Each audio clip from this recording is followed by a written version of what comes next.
everyone, welcome back to my channel. So last week, if you saw last week's video, we talked about how we found out we were infertile and how we found out we wouldn't be able to have kids and all of the details that surrounded that. And we stopped right before we were about to have a major surgery. I decided that in order for that story to make sense of how we had the surgery and everything that entailed, I needed to tell you guys a couple of other details. And one of those major details is what we moved out to the Midwest to do and what our job entailed while we were going through all of this surgery. So today I have the story for you of how we got into ministry and how we began working at a children's home.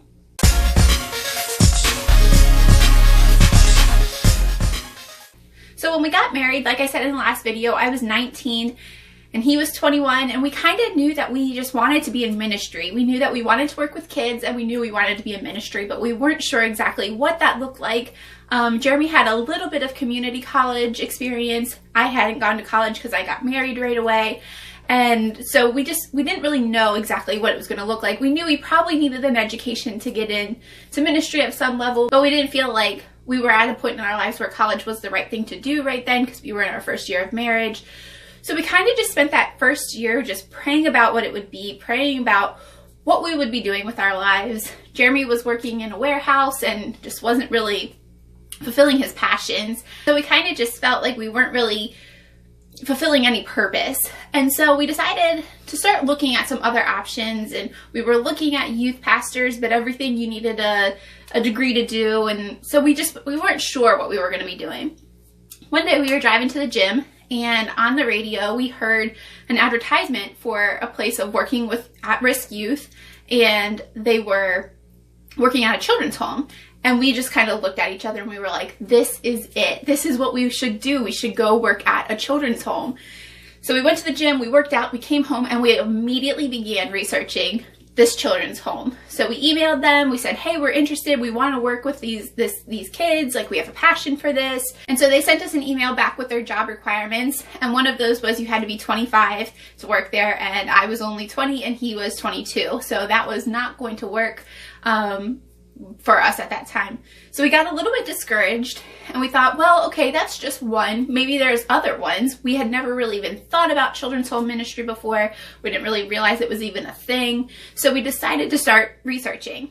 So we researched and researched and researched, and we had a notebook filled with all these different children's homes. There's probably 15 or 20 of them, and we would write down the name, we would write down the email, and we would just kind of go through them.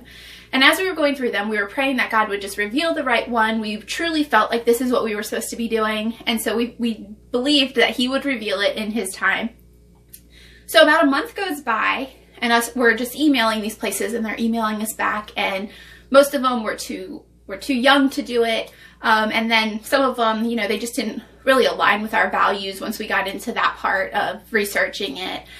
And so we were just kind of discouraged. We were like, okay, maybe this isn't what we should be doing. Maybe we just need to take a break. Maybe we need to figure it out. Well, right around that time, we got an email back from one of the places that we had emailed. They said that they were interested in getting to know us a little bit better, and they wanted to schedule an interview. And so this was huge for us. We were so excited. We just could not believe it at all. We were like, yes, finally someone's giving us a chance. We're not your average 20-year-old. We just want a chance. Someone just give us a chance. And so we felt like this place was giving us a chance. And so we were just ecstatic.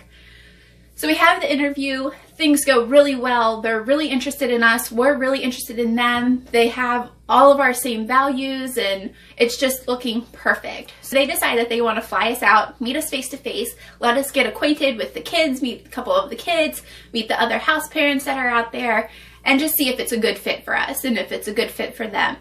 And so their idea of flying us out was actually having the president of this company fly his own personal 6 or 8 passenger plane to our small little tiny airport, pick us up, and take us back to the Midwest where they were. And we just thought that was cool. We weren't thinking it was skeptical at all, and we just were excited about it. And I'm sure my parents and I'm sure Jeremy's parents were a little on edge about that. Everything turned out okay. If I find some pictures, I can insert them here.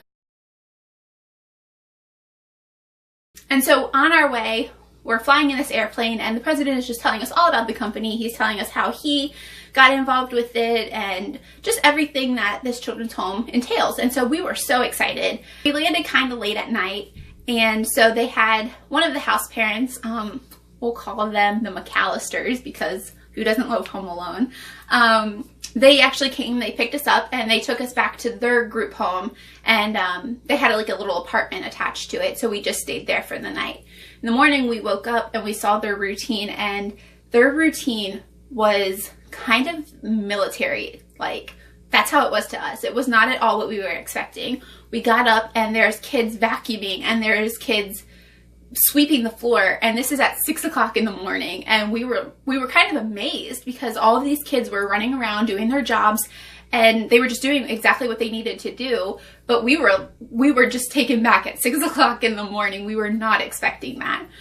So after they got the kids off to school that day, we just got to spend a little bit of time with the McAllisters, and we got to find out just what it was like to work at the children's home, what they did throughout the day when the kids were at school, and we got to ask them questions about the job and all sorts of things like that. So let me pause here for a second and just explain a little bit about the layout of all this. In one city, they had about 10 to 12 acres, and on this property they had 2 group homes, a home for where the director would live, a home for the relief house parents, and they also had a little cottage where people who were coming from out of town or the house parents could stay when they were on their time off. And then about a half hour away in another city, there was another group home that was built on property, I think of a church. And so they're all connected, just that one was a little bit further out. We were actually interviewing for the relief house parent position. So each group home had up to 8 kids, and that's not including if the house parents had any kids of their own. And they would get 4 days off a month. So the kids lived there constantly. The house parents basically lived there, but for 4 days a month, they got to move out of the group home and go stay in an apartment or the cottage or some other place. They got to go on vacation basically 4 days a month.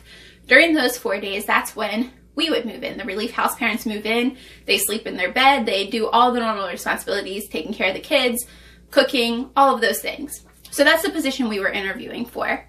So we would be doing that for each group home, all 3 of the group homes that were in this area. So that's just kind of a basic little layout, and you'll learn more about all of that as time goes on.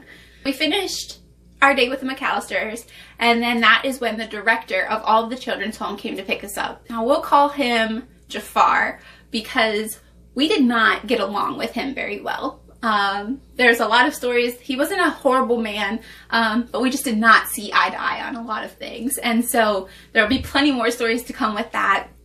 But for the sake of his privacy and just to have a name, we'll call him Jafar. So Jafar came to pick us up, and he's talking to us, and he's feeding us all of these really great things about the children's home. It sounds perfect for us. He's taking us around, he's showing us the lay of the land, he's showing us where the kids go to school, he's showing us the property. On the property there was also a big gymnasium where they had basketball courts and things like that, and so we were so excited about the potential of using that building, and we just thought it was so cool. We had this mindset that it would be so cool to, like, even when we're not in a house, just hang out with the kids, get to know and pour into them, and we just thought that would be a perfect opportunity to minister to these kids. So we were really excited about it all. And after we met all the other house parents, he was actually living in one of the group homes, which was not an ideal situation. His job was to be the director and not a house parent, but they were short-staffed, and so he was currently in a house with his family.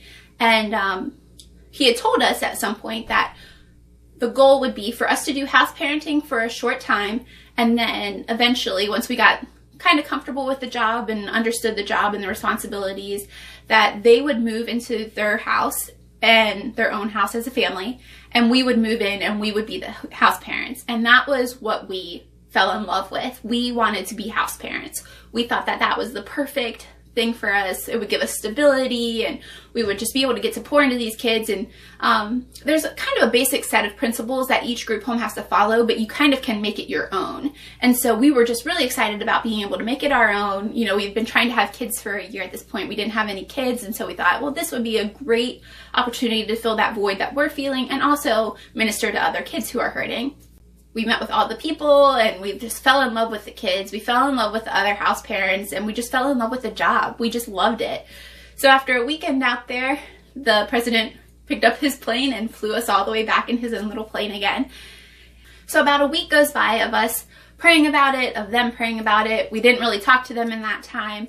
And finally, one night we get a phone call and they officially offered us the job. And we were just so pumped. We were jumping up and down in our living room, and we were just so excited. We couldn't believe that God had finally opened a door for us to be in ministry, that he was allowing it to be a ministry that we could work side by side, because we just loved spending time together. And so we were just over the moon excited. And so in that conversation, we decided that we would be moving in about a month. And so one of the major things we had to do was the house that they had for the release house parents was furnished, except for like a bed and things like that. But for the most part, it was pretty much furnished. And so we had a lot of stuff to get rid of in order to move across country. And so we spent that next month doing all those things. We told our parents, we told our families that we were moving. And obviously, I think they were excited for us, but obviously their kids are moving across country, and so there's sadness to that. We knew we would miss our families, but we just knew that this was what we were supposed to be doing in this time, so we were just excited.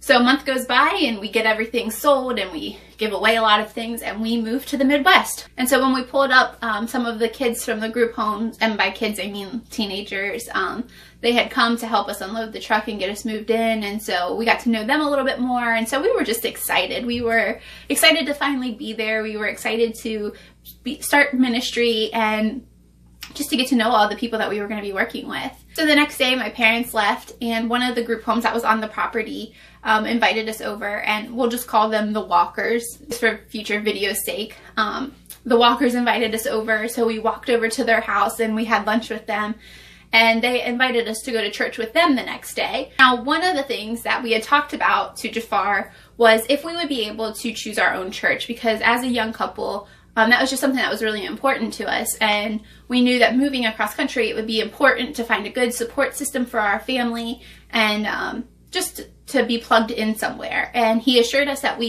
there's a couple of churches in the area that support the children's home, and so he would like us to choose one of those, but for the most part, we can choose whichever church we want.